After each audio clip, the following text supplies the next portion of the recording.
ہم نبی رحمت شفیع امت صلی اللہ تعالی علیہ وآلہ وسلم کی سیرت طیبہ سن رہے تھے۔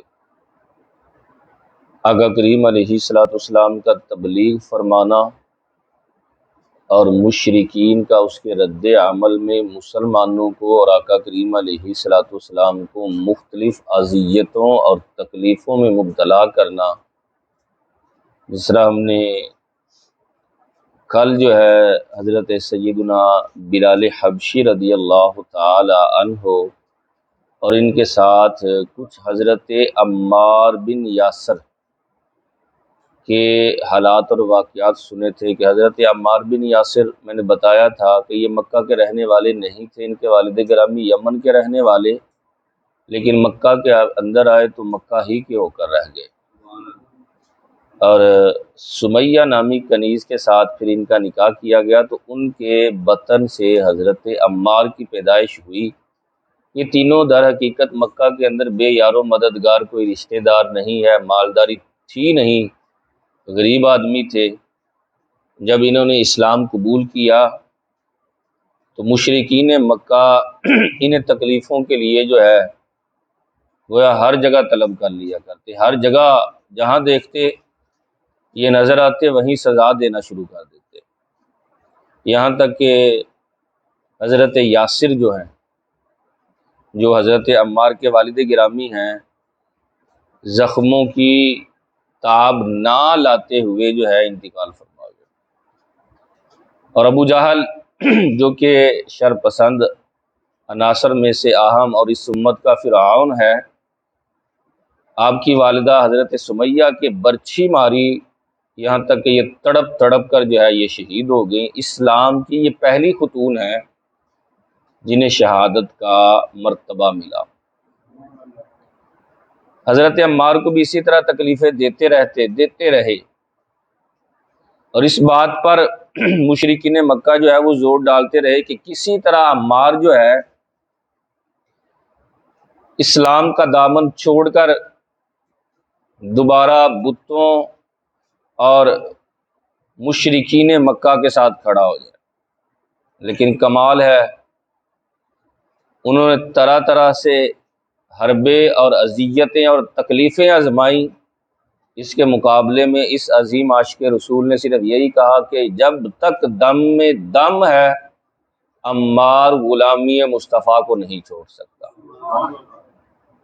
جلتی ہوئی آگ میں لوہے سے جو زرہ ہوتی ہے، یہ ایک پورا لباس ہی کی طرح ہوتا ہے جو جنگ میں پہنی جاتی ہے، مکمل زرہ لوہے کی زرہ ہوتی ہے، اور خوب آگ میں گرم کر کے انہیں پہنا دی جاتی ہے اور دھوپ میں کھڑا کر دیا جاتا ہے۔ اس قدر نبی کریم صلی اللہ تعالی علیہ وسلم جب ان کی کیفیت دیکھتے، ان کے جسم پر ہاتھ پھیرتے ہوئے کہتے یا نار کونی بردا و سلاما علی عمار، اے آگ تو سلامتی والی ہو کر میرے عمار پر ٹھنڈی ہو جا، جیسے تو ابراہیم علیہ السلام کے اوپر ٹھنڈی ہوئی تھی۔ کمال کے شفیق ہے محبوب، اللہ ہی جانے ان الفاظ کے اندر کیا تاثیر تھی۔ حضرت عمار اسی وقت ٹھیک بھی ہو جاتے اور پہلے سے زیادہ دلیر بھی ہو جاتے، کوئی معمولی نہیں ہے یہ سزائیں۔ ہمارا تو جلتی ہوئی سگریٹ پر قدم آ جائے نا، پاؤں آ جائے تو کتنی تکلیف ہوتی ہے۔ انہی کمزور لوگوں میں سے ابو فقیہ بھی تھے۔ کمزور سے مراد یہاں ایمان کے اعتبار سے نہیں، یہاں مال کے اعتبار سے ہے، جو غلامی کی زندگی جی رہے تھے۔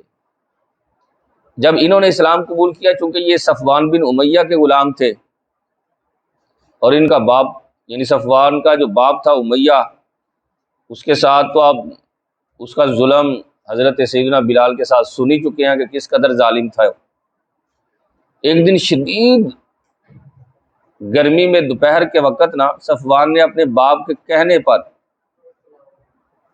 انہیں گرم آگ کے اندر گرم کیے ہوئے پتھروں پر لٹایا، اور ان کے سینے پر بھاری وہ پتھر رکھ دیے، کہا ابھی بھی وقت ہے، ابو فقیہ لوٹ آؤ۔ وگرنہ تم اسی طرح روزانہ کی بنیاد پر سزا دیے جاؤ گے۔ آپ مسکرا کر کہنے لگے تم سزا کی بات کرتے ہو، میں صرف اور صرف محمد عربی کی غلامی کی بات کرتا ہوں۔ تو اس کا باپ کہنے لگا زدہ عذابا، اسے مزید شدت کے ساتھ عذاب دو۔ اسی طرح ان عاشقان رسول میں سے خباب بن ارت تھے، یہ ام انمار کے غلام تھے، اور یہ عورت جو ہے آپ کو دہکتے ہوئے انگاروں کے اوپر لٹاتی، یہاں تک کہ آپ کے جسم سے چربی نکلتی، چربی پگھلتی، اور وہ انگارے جو ہے وہ پھر ٹھنڈے ہوتے، لیکن اس کی آتش انتقام سرد نہ پڑتی، اس قدر ظالم عورت تھی۔ ایک مرتبہ آپ نے اپنی پیٹھ مبارک کھول کر جو ہے وہ سرکار کی بارگاہ میں عرض کیا حضور مجھے اس طرح جو ہے وہ تکلیف دیتی ہے، یہ دیکھیں میری پیٹھ پر جو ہے وہ سفید داغ اسی بات کی نشانی اور دلالت کرنے والے ہیں کہ مجھے آگ کی انگاروں پر لٹایا جاتا ہے۔ آقا کریم علیہ الصلوۃ والسلام کے چشمان کرم سے آنسو بہنا شروع ہو گئے اور اس طرح دعا فرمائی اللہم انصر خبابا، اے اللہ تو خباب کی مدد فرما۔ جب محبوب کی زبان سے لفظ ادا ہوئے تو اب یقیناً مدد تو ہونی ہے۔ پھر کچھ یوں ہوا کہ وہ عورت جو ام انمار تھی وہ آپ کو سزا دیتی تھی، اللہ رب العزت نے اسے اس تکلیف میں مبتلا کر دیا کہ اب معاملہ الٹ ہو گیا، اس کے سر میں شدید درد، اور اس کا علاج کیا تھا کہ گرم سلاخ لے کر اس کے سر کے اوپر لگائی جائے۔ اب وہی کام جو ہے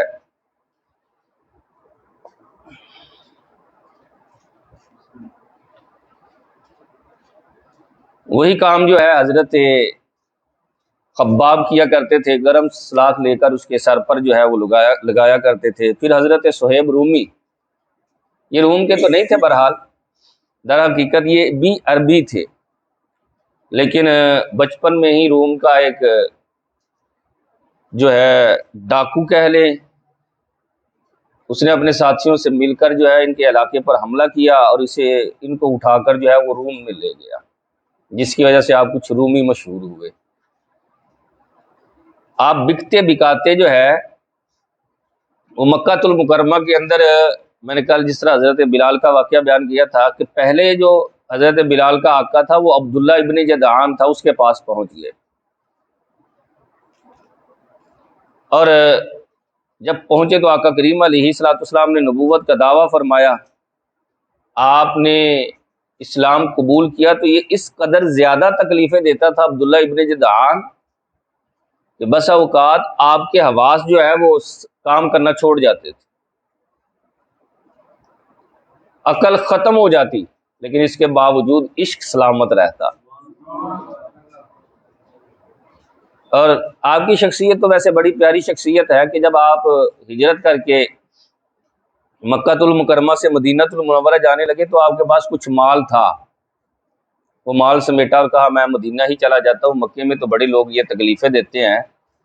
تو جب نکلنے لگے تو مشرکین مکہ نے کہا ہرگز یہ مال تمہیں ساتھ نہیں لے جانے دیں گے، تم یہاں غلام بن کر آئے تو آج تمہارے پاس بڑا مال ہے، یہ سارے کا سارا مال یہیں چھوڑ کر جاؤ، تب تمہیں جو ہے ہجرت کی اجازت ہے۔ آپ نے کہا یہ سارا دے دوں؟ کہا سارا، کہا بس اتنا سستا سودا، لے لو سارا مال، اور سارا مال دے کر جو ہے مدینہ المنورہ کی طرف جو ہے وہ ہجرت فرمائی۔ آپ ہی کے متعلق جو ہے وہ قرآن پاک کی یہ آیت نازل ہوئی کہ وَمِنَ النَّاسِ مَن يَشْتَرِي نَفْسَهُ ابْتِغَاءَ مَرْضَاتِ اللَّهِ، کہ جو اللہ کی رضامندی کے لیے اپنی جانوں کو بیچ دیتے ہیں، اللہ جو ہے ان سے راضی ہے۔ آپ کسی ہچکچاہٹ کے بغیر سارے کا سارا سامان دے کر مدینہ المنورہ کی طرف جو ہے وہ خالی ہاتھ جو ہے پہنچے، تو جب آقا کریم علیہ الصلوۃ والسلام کی بارگاہ میں حاضر ہوئے تو سارا معاملہ سنایا تو سرکار نے فرمایا صہیب تو کامیاب ہو گئے یار، بڑی جلدی جنت حاصل کر لیا تو نے۔ آقا کریم علیہ الصلوۃ والسلام اس وقت ایک باغ میں موجود تھے اور آپ کی طبیعت نہ بڑے خوش طبع تھے، اور آقا کریم علیہ الصلوۃ والسلام کے سامنے کچھ ایسے کام کیا کرتے تھے جن کی وجہ سے سرکار خوش ہو جائیں۔ جب آپ حاضر خدمت ہوئے تو اشوب چشم تھا، یعنی جس طرح آنکھ کا مرض ہوتا ہے، اور عرب کے اندر یہ مشہور تھا کہ جس کی آنکھ خراب ہو اسے میٹھا نہیں کھانا چاہیے، کیونکہ لمبا سفر طے کر کے آئے تھے، بھوک بھی بڑی شدید لگی ہوئی تھی۔ تو سرکار صلی اللہ تعالیٰ علیہ وسلم اور سیدنا فاروق اعظم اور حضرت علی ایک باغ میں بیٹھے کھجوریں تناول کر رہے تھے۔ آپ کو بھوک بڑی شدید تھی، آپ بھی بے دھڑک کھجوریں کھانے لگ گئے۔ سیدنا فاروق اعظم رضی اللہ تعالیٰ عنہ نے بارگاہ رسالت میں عرض کیا، رسول اللہ دیکھیں نا، صہیب کی آنکھ بھی آئی ہے پھر بھی کھجوریں کھا رہے ہیں۔ سرکار نے کہا، یار تمہاری تو آنکھ آئی ہے پھر بھی کھا رہے ہو۔ عرض کی، یا رسول اللہ وہ سیدھی والی آنکھ آئی ہے نا تو میں الٹی والی سائڈ سے کھجوریں کھا رہا ہوں۔ آقا کریم علیہ الصلوۃ والسلام یہ انداز دیکھ کر بڑے خوش ہوئے اور تبسم فرمایا، اور پھر یہ سرکار کے ساتھ تمام غزوات میں شریک رہے۔ اور انہی کو یہ اعزاز حاصل ہے کہ جب سیدنا فاروق اعظم رضی اللہ تعالی عنہ پر ایک مجوسی نے حملہ کیا تھا قاتلانہ، تو آپ ہی آگے بڑھ کر مصلی پر کھڑے ہوئے اور آپ نے ہی حضرت سیدنا فاروق اعظم رضی اللہ تعالی عنہ کا نماز جنازہ پڑھایا۔ تھے غلام، لیکن میں نے عرض کی تھا نا پچھلے اسباق میں کہ اللہ تعالیٰ نے غلاموں کو بھی پھر اسلام کی وجہ سے بڑی عزتیں عطا فرمائی۔ جس طرح مسلمان مردوں پر ظلم و ستم کی آندیاں چلائی گئی نا، اسی طرح عورتوں کنیزوں پر بھی ایسی ہی ہولناک سزائیں جو ہے وہ جاری کرنا انہوں نے شروع کی۔ حضرت زنیرہ یہ ایک بے بس خاتون تھی اور کنیز تھی، اور ابو جہل عذر تمسخر یعنی مذاق کے کہتا تھا، اگر اسلام سچا مذہب ہوتا تو زنیرہ ہم سے سبقت نہ لے جاتی، ماشاء اللہ ان کے ہاں تو مالداری کی زیادہ وقت تھی، یہ جنت میں جائے گی، یہ جنت میں جاتی تو ہم اس سے پہلے جنت میں چلے جاتے، یہ جنت کی حقدار بنتی تو ہم اس سے پہلے حقدار بن جاتے، اور آپ کو جو ہے تکلیفیں دیتے، اتنی تکلیفیں کہ اس بے سہارا خاتون کی بینائی چلی گئی۔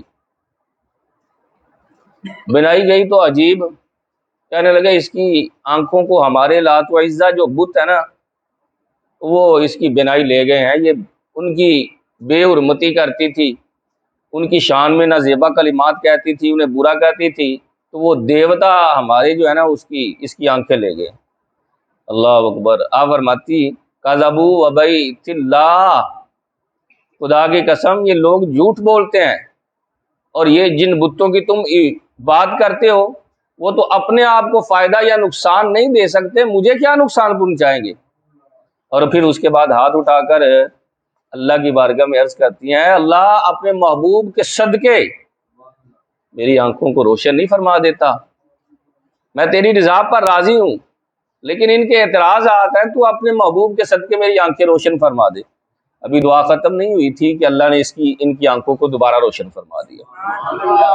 اب وہ تھے کیونکہ مشرک ہٹ درم، کہنے لگے یہ تو معاذ اللہ محمد صلی اللہ تعالیٰ علیہ وسلم کے جادو سے ہے۔ حضرت زنیرہ کے علاوہ دیگر کنیزیں حضرت حمامہ، لبینہ اور ام عبیس وغیرہ بھی وفا شعار خاتونوں پر بھی ظلم و ستم کی آندیاں چلائی گئی، یہاں تک کہ ہجرت کا حکم ہوا کہ ہجرت کر لیں۔ اور جب جانب عالم صلی اللہ تعالیٰ علیہ وسلم نے اپنے صحابہ کو ہجرت کی طرف یعنی حبشہ کی طرف ہجرت کرنے کا حکم دیا، چونکہ حبشہ کا بادشاہ بڑا رحم دل اور اپنی رعایا پر انصاف کرنے والا، اور یہی وہ بادشاہ ہے کہ جس کا آقا کریم علیہ الصلوۃ والسلام نے غائبانہ نماز جنازہ پڑھا ہے۔ اسلام میں یاد رکھیں یہ سرکار کی خصوصیت تھی کہ آقا کریم علیہ الصلوۃ والسلام نے ان کی نماز جنازہ جو ہے وہ غائبانہ پڑھائی، یہ سرکار کی صرف خصوصیت، اس کے علاوہ اب غائبانہ نماز جنازہ نہیں ہے، کیونکہ اگر یہ سرکار کی خصوصیت نہ ہوتی تو پھر سیدنا صدیق اکبر بھی ادا کرتے، فاروق اعظم یا عثمان غنی مولا کائنات بھی ادا کرتے، لیکن صحابہ میں سے کسی صحابی نے ادا ہی نہیں کیا۔ کتنی جنگیں ہوئیں اس کے بعد، لیکن کسی نے بھی ادا نہیں کیا۔ تو پتہ یہی ہے، یہی مسئلہ پتہ چلا کہ غائبانہ نماز جنازہ نہیں ہے بھائی، یہ صرف خصوصیت تھی، کیونکہ انہوں نے اسلام کے ساتھ تعاون بڑا کیا تھا۔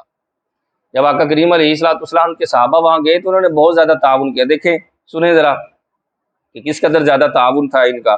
جب ہجرت کی اجازت عطا فرمائی تو آقا کریم علیہ السلام نے فرمایا کہ ہجرت کر جو یار، تو پھر 11 مرد اور 4 عورتیں اپنے ایمان کو بچانے کے لیے یہاں سے رخصت ہوئیں اور سمندر پر پہنچے اور ایک کشتی کرائے پر لی حبشہ کی طرف چل پڑے۔ مکے کے لوگوں کو پتہ چلا نا تو وہ پیچھے بھاگے کہ کسی طرح روک لیں اور ان سے سامان بھی لے لیں، لیکن ان کے پہنچنے سے پہلے ہی یہ قافلہ نکل چکا تھا۔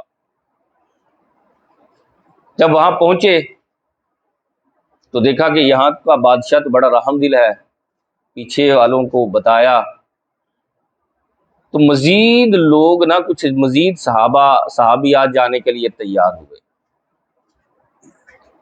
یہاں تک کہ تقریباً 100 کے قریب جو ہے وہ تعداد ہو گئی۔ اہل مکہ کو یہ بات ہضم ہی نہیں ہو رہی تھی کہ یار وہاں مسلمان تو بڑی ستھری زندگی جی رہے ہیں اور وہاں انہیں بڑا چین اور سکون کے ساتھ رہنا مل رہا ہے۔ انہوں نے 2 شخص تیار کیے، ایک عمر ابن عاص اور دوسرا عبداللہ ابن ربیعہ۔ انہیں کافی سارا مال دیا، بڑے سونے تحائف دے کر کہا کہ جاؤ وہاں اور کوشش کرنا بادشاہ سے پہلے وزراء سے مل لینا، انہیں خوبصورت تحفے دے کر اپنی طرف مائل کر لینا، تاکہ جب بادشاہ کے دربار میں تم اپنا مدعا پیش کرو گے نا تو یہ تمہاری تائید میں کھڑے ہو جائیں تو بادشاہ کہے گا ٹھیک ہے یار، سارے جہاں میں بھی وہی ہوں، میں اکیلا کیا فیصلہ کروں گا۔ انہوں نے کہا ٹھیک ہے، بڑا سارا مال لیا اور حبشہ کی سرزمین کی طرف چلے گئے اور جا کر اسی طرح کیا۔ پہلے وزراء اور جنہیں دربار میں رسائی تھی انہیں مہنگے ترین تحائف دیے اور اگلے دن بادشاہ کے دربار میں پیش ہوئے۔ کہا حضور ہمارا مدعا ہے، ہم ایک معاملہ لے کر آئے ہیں، ہمارے ملک کے کچھ باغی گروہ افراد جو ہیں یہ آپ کے پاس پناہ گزیر ہیں اور یہاں بڑی سکھی زندگی گزار رہے ہیں، یہ ہمارے لوگوں کو برا بھلا کہتے ہیں اور ہمارے وہاں لڑائی ڈال کر یہاں جو ہے وہ رہائش پذیر ہیں، آپ انہیں ہمارے حوالے کریں تاکہ ہم جو ہے انہیں عبرتناک سزا دیں۔ اتنا کہا تو وزراء دربار میں جو اثر و رسوخ والے سارے لوگ تھے کہنے لگے ہاں ہاں حضور یہ ٹھیک کہہ رہے ہیں۔ مال بولتا ہے کہ نہیں بولتا، پیسہ بولتا ہے، پھر ہاں ہاں حضور ٹھیک کہہ رہے ہیں۔ بادشاہ تھا، بڑا سمجھدار تھا، کہنے لگا چپ کر کے بیٹھ جاؤ، جب تک فریق ثانی کی بات نہیں سن لیتا اس وقت تک فیصلہ کیسے کروں گا، بلا ان مسلمانوں کو، ان کی بھی تو بات سنی جائے جیسے ان کی سنی گئی ہے۔ میرے ملک کے وہ ایک گویا کہ شہری کی حیثیت اختیار کر گئے ہیں۔ اب جب پیغام بھیجا گیا تو بات یہ چلی کہ اب کہنا کیا ہے وہاں، کیونکہ یاد رکھیں عیسائی جو ہے نا، عیسائی ان کا عقیدہ مسلمانوں کے عقیدے سے الگ ہے۔ تو حضرت جعفر جو کہ مولا کائنات کے بھائی ہیں کہنے لگے یار باتیں بنانے کی ضرورت ہی نہیں ہے، اسلام نے جو جو سچ بیان کیا ہے وہیں جا کر وہی سچ بیان کرنا ہے، دوسری بات ہی نہیں۔ کہا ٹھیک ہے، وہاں گئے اور جا کر دربار شاہی میں پہنچے تو بادشاہ نے کہا ہاں بھائی تمہارے بارے میں یہ معلومات آئی ہے، تمہارا اس کے بارے میں کیا خیال ہے۔ حضرت جعفر بن ابی طالب جو ہے وہ کھڑے ہوئے اور مختصر سا خطبہ پڑھا اور آپ ساتھ ہی ارشاد فرمانے لگے بادشاہ ہم وہ لوگ تھے جو مردار کھاتے تھے، بے حیائی کرتے تھے اور بیٹیوں کو زندہ درگور کرتے تھے، لیکن ایک ہمیں میں سے اللہ تعالیٰ نے ایک رسول بھیجا جس نے بتایا مردار حرام ہے، بیٹیوں سے محبت کرنی چاہیے، بے حیائی کی طرف نہ جاؤ۔ ہم شب و روز اسی طرح گزار رہے تھے تو یہ لوگ بڑے خوش تھے، اب ہم اللہ وحدہ لا شریک کی عبادت کرتے ہیں تو یہ لوگ ہمیں جینے نہیں دیتے۔ پہلے ہم امانتوں میں خیانت کرتے تھے، اب امانت دار ہو گئے ہیں۔ پہلے وعدوں میں وفا نہیں تھی، اب وعدوں میں وفا آ گئی۔ اب یہ ہمارے قوم ہماری ہی دشمن بن گئی ہے، آپ بتائیں ہم کیا کریں؟ بادشاہ نے کہا یہ ٹھیک کہتے ہیں۔ ان سے پوچھا، کہا جی یہ جتنی باتیں کی ہیں ٹھیک ہی ہیں، تو کہا پھر کس بات کا شور ہے؟ میں تمہیں یہ لوگ یعنی یہ جو مسلمان ہیں تمہارے حوالے نہیں کروں گا، چلے جاؤ یہاں سے۔ پھر وہاں سے نکلے دونوں تو آپس میں مشورہ کر کے کہنے لگے، عمر ابن عاص کہنے لگا کل جو ہے نا میں ایسی بات کروں گا کہ وہ مسلمانوں کو نکالنے پر مجبور ہو جائے گا۔ میں بادشاہ کو یہ کہوں گا کہ تمہارا عقیدہ تو یہ ہے کہ معاذ اللہ عیسیٰ علیہ السلام خدا کے بیٹے ہیں، اور ان کا عقیدہ پوچھو ذرا ان سے کیا ہے، کیونکہ ہمارے ہاں تو ہے ہی نہیں ہے یہ عقیدہ۔ ہم کہتے ہیں وہ اللہ کے رسول اور بندے ہیں۔ اللہ اکبر۔ بڑے دربار میں دوسرے دن جب یہی سفیر دوبارہ حاضر خدمت ہوئے تو دربار سجا ہوا تھا، وزراء اور جنہیں دربار میں رسائی تھی سارے لوگ وہاں جمع تھے۔ جب یہ کہا گیا تو بادشاہ نے کہا بلاؤ یار مسلمانوں کو دوبارہ۔ کہا تم عیسیٰ علیہ السلام کے متعلق کیا عقیدہ رکھتے ہو؟ حضرت جعفر نے دو ہی لفظوں میں اپنا عقیدہ بیان کر دیا، ہم ان کو اللہ کا بندہ اور رسول اور کلمت اللہ اور حضرت مریم جو پاکیزہ پاک دامن صاف ستھری ہے ان کے پیٹ سے ایک بچہ مانتے ہیں۔ اللہ اکبر۔ یہ سن کر بادشاہ نے نا زمین سے ایک تنکا اٹھایا، کہا قسم بخدا جیسے اسلام نے بیان کیا عیسیٰ علیہ السلام اس تنکے کے برابر بھی اس سے زائد نہیں ہے، کوئی خدا کے بیٹے نہیں ہے۔ بادشاہ نے کہہ تو دیا لیکن دربار میں نا ایک مرتبہ شور برپا ہو گیا، یہ کیا کہہ دیا ہے؟ بادشاہ تمہیں سمجھ اور شعور نہیں ہے؟ ہمارا عقیدہ ہی وہ یہ ہے کہ ابن اللہ ہے، وہ اللہ کے بیٹے ہیں۔ یہاں تک کہ یہ شور اتنا بڑا کہ یہ اندیشہ ہوا کہ یہ سارے لوگ بادشاہ کے خلاف بغاوت کریں گے، اور بادشاہ کے خلاف بغاوت ہو جاتی تو مسلمان بھی پھر وہاں امن و سکون سے نہیں رہ سکتے تھے۔ بادشاہ تھا بڑا سمجھدار، جب بات اس طرح زیادہ بڑھی تو انہوں نے بادشاہ نے سب لوگوں کو دربار میں بلایا، اور اس سے پہلے یہ حکمت عملی اختیار کی کہ آقا کریم علیہ السلام پر ایمان والے کلمات لکھ کر نہ اپنی جیب میں ڈال لیے کہ میں آقا کریم علیہ السلام کے عقیدے پر ایمان رکھتا ہوں، اللہ وحدہ لا شریک ہے اور محمد صلی اللہ تعالیٰ علیہ وسلم اس کے رسول ہیں، میں ان کے اوپر ایمان لاتا ہوں، اور عیسیٰ علیہ السلام بھی اللہ کے بندے اور رسول ہیں، جیب میں ڈال لی۔ وہاں بات چلی تو بادشاہ کہنے لگا تمہارا کیا عقیدہ ہے؟ وہ کہنے لگے بادشاہ بتانے کی ضرورت نہیں، ہمارا یہی عقیدہ کہ عیسیٰ علیہ السلام ابن اللہ ہے۔ کہا بس تو سن لو میرا بھی یہی عقیدہ ہے۔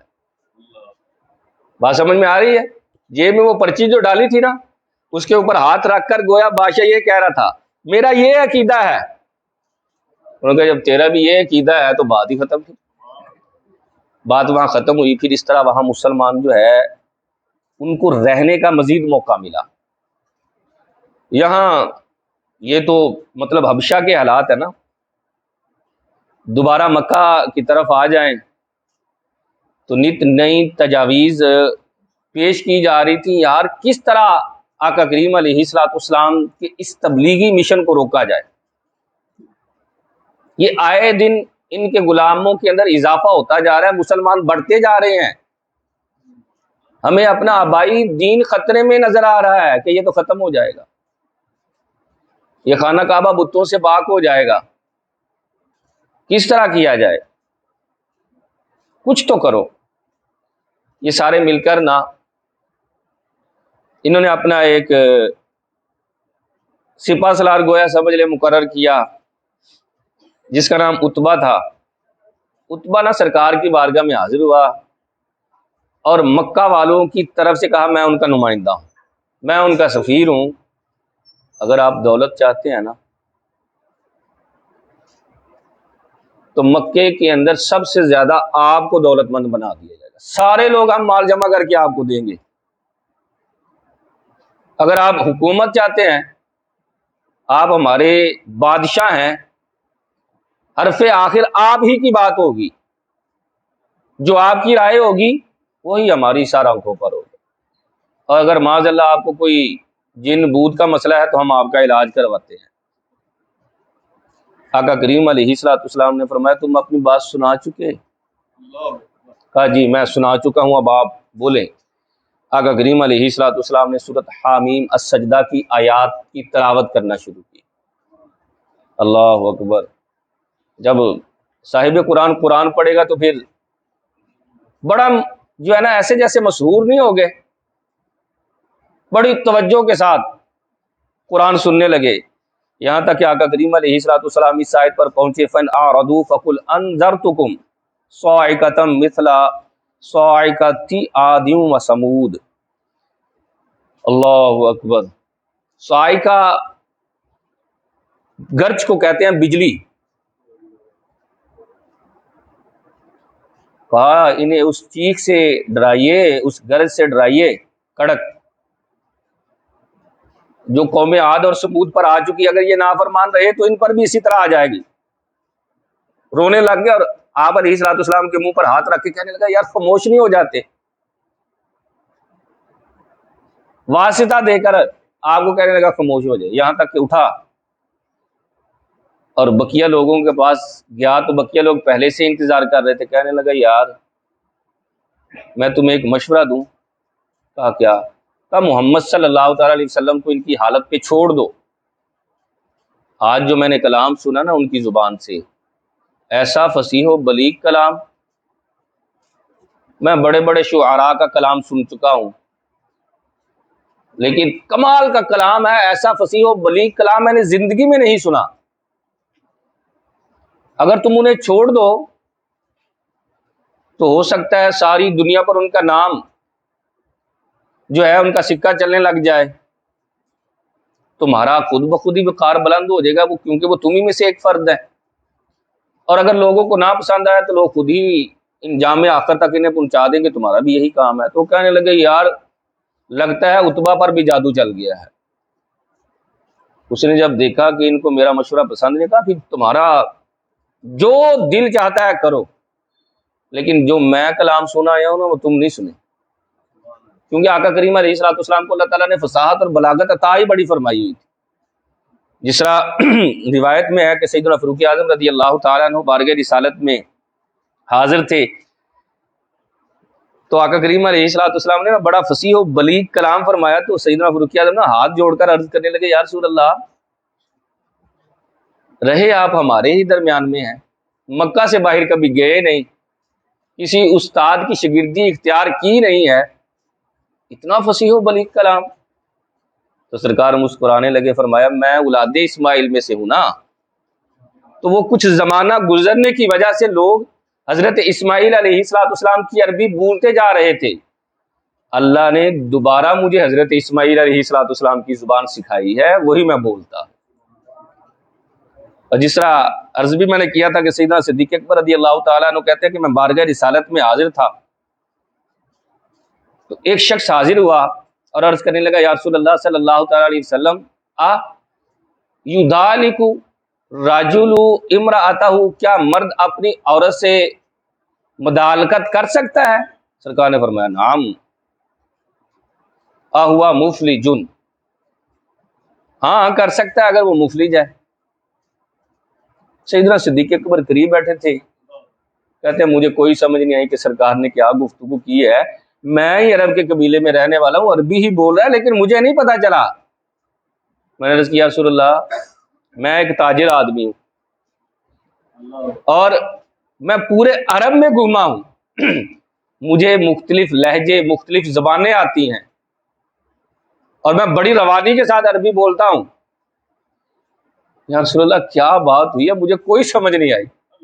آقا کریم علیہ الصلوۃ والسلام نے کہا یار اس نے پوچھا ہے کیا مرد اپنی عورت کے ساتھ جو ہے وہ ٹام ٹول سے کام لے سکتا ہے، کوئی چیز منگوائے تو تاخیر کر سکتا ہے؟ تو میں نے اس کو جواب دیا اگر وہ تنگ دست ہے تو کر سکتا ہے۔ اس کی یا رسول اللہ یہ فصاحت و بلاغت آپ نے کہاں سے سیکھی ہے؟ سرکار نے بڑا ہی شاندار جواب دیا، فرمایا میرا رب مجھے سکھاتا ہے اور وہی تو میں بیان کرتا ہوں۔ اللہ۔ اسی طرح مولا کائنات نے بھی بیان کیا کہ آقا کریم علیہ الصلوۃ والسلام کی بارگاہ میں ایک قبیلہ جو ہے حاضر ہوا، اور ان کی فصاحت و بلاغت، ان کا کلام کرنے کا انداز بڑا مشہور تھا، بڑا مشہور۔ آقا نے بڑے فصیح و بلیغ انداز میں خطبہ حضور کی بارگاہ میں پیش کیا، چونکہ اسلام کو قبول کرنے کے ارادے سے آئے تھے۔ تو آقا کریم علیہ الصلوۃ والسلام نے ان سے زیادہ فصاحت اور بلاغت کے اندر انہیں جواب دیا۔ مولا کائنات عرض کرنے لگے یا رسول اللہ، میرا اور آپ کا دادا تو ایک ہی ہے، خاندان وہی ہے، لیکن اللہ نے آپ کو کمال درجے کی فصاحت عطا فرمائی ہے، یہ کہاں سے سیکھی؟ آقا کریم علیہ الصلوۃ والسلام نے ارشاد فرمایا علی، ساری چیزیں میرا رب مجھے سکھاتا ہے اور میں وہی بیان کرتا ہوں۔ سرکار کی فصاحت اور بلاغت کے متعلق تو بڑے سارے واقعات ہیں۔ عتبہ نے انہیں مشورہ دیا، لیکن انہوں نے کہا نہیں۔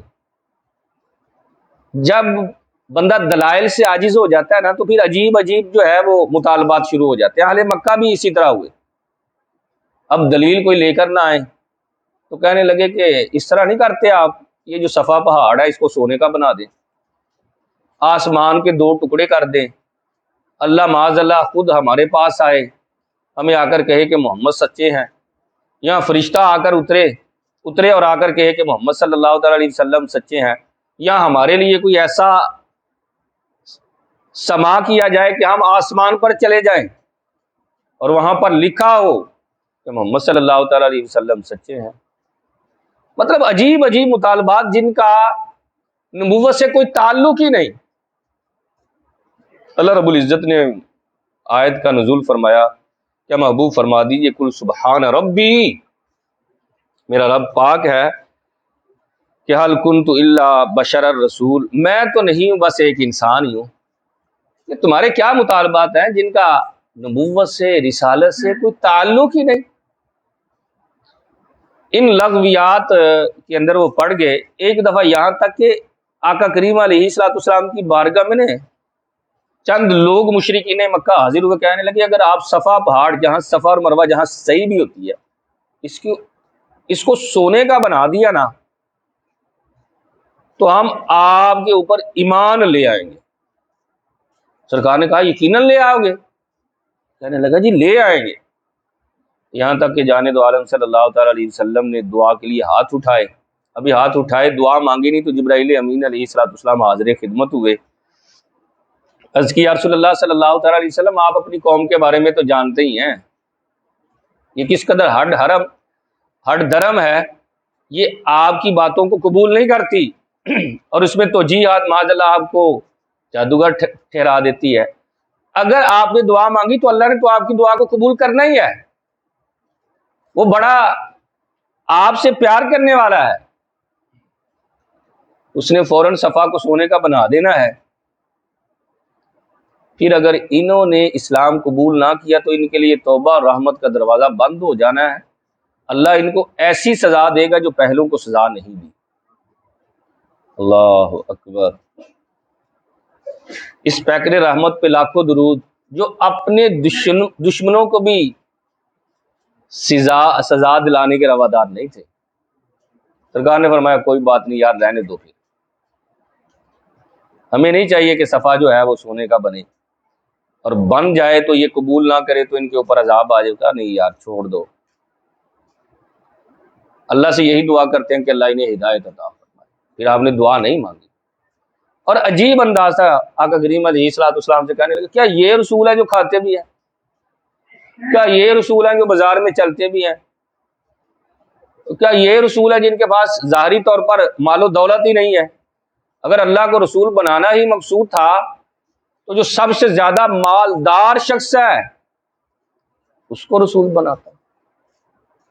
معاذ اللہ آقا کریم علیہ الصلوۃ والسلام کے ساتھ استہزاء جو ہے وہ کرتے، تو اللہ رب العزت نے آیت کا نزول فرمایا انا کفیناک المستہزئین، جو آپ سے مذاق کرتے نا ہم انہیں کافی ہیں۔ محبوب تو جواب نہیں دیتے، لیکن اللہ نے باقاعدہ جو ہے وہ آیت کا نزول فرمایا، یہاں تک کہ 5 لوگ، ولید ابن مغیرہ، عاص بن وائل اور اسود ابن یغوث اور اسود ابن مطلب اور حارث ابن عیطلہ، پھر انہیں اللہ تعالیٰ نے عبرتناک سزا دی۔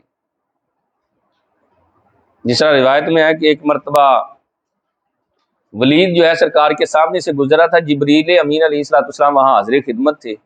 عرض کیا رسول اللہ یہ کیسا شخص ہے؟ سرکار نے فرمایا اچھا نہیں ہے یار۔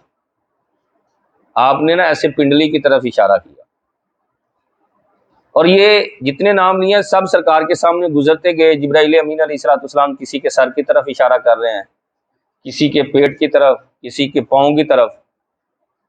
پھر اللہ تعالیٰ نے انہی چیزوں کے اندر جس طرح اس کی ولید کی پنڈلی کی طرف اشارہ کیا تو اسے ایک ہلکا سا تیر لگا پنڈلی میں، لیکن وہ زخم بڑھتا گیا، معمولی تھا، بڑھتا گیا یہاں تک کہ اسی کی وجہ سے اس کا انتقال ہوا۔